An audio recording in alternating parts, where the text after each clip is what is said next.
I'm going to read this excerpt from this article about what Stephen Curry said about the ending of his career and what he expects going forward. So here goes.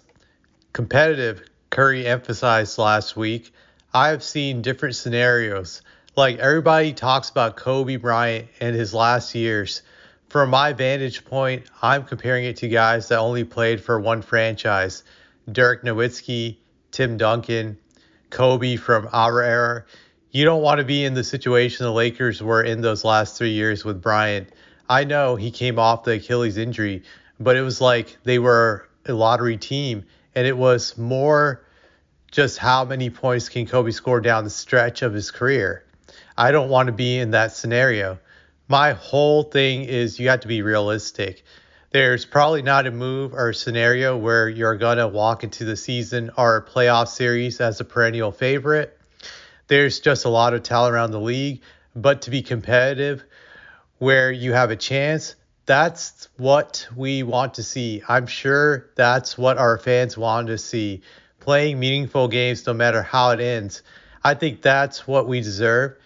And I hope that is the reality I get to live in this last part of my career.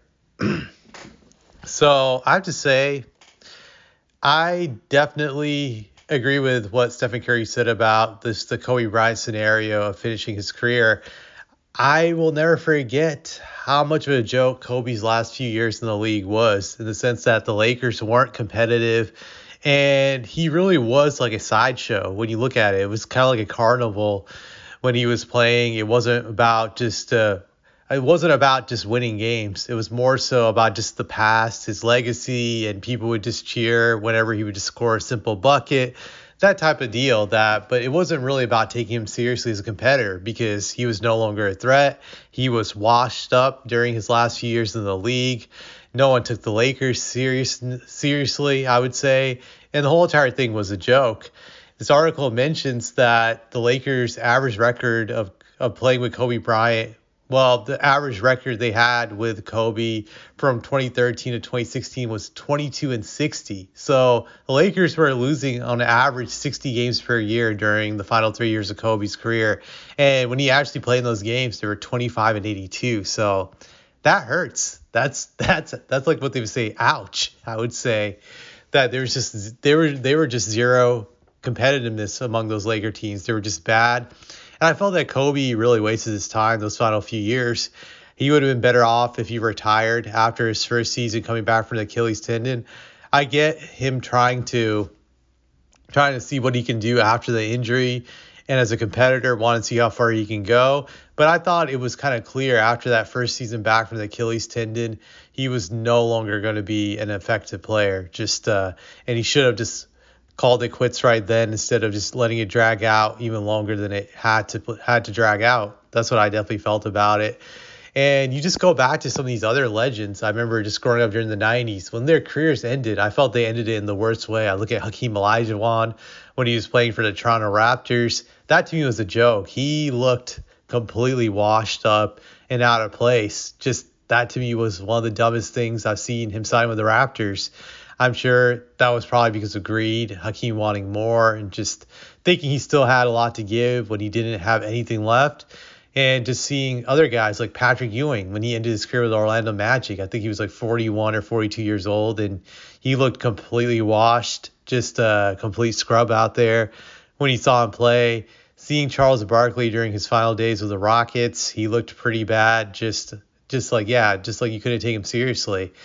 And there's just like so many other guys. I think the only guy from the 90s era that really looked still great towards the end of his career was Karl Malone. And granted, he did that sellout move by signing with the Lakers.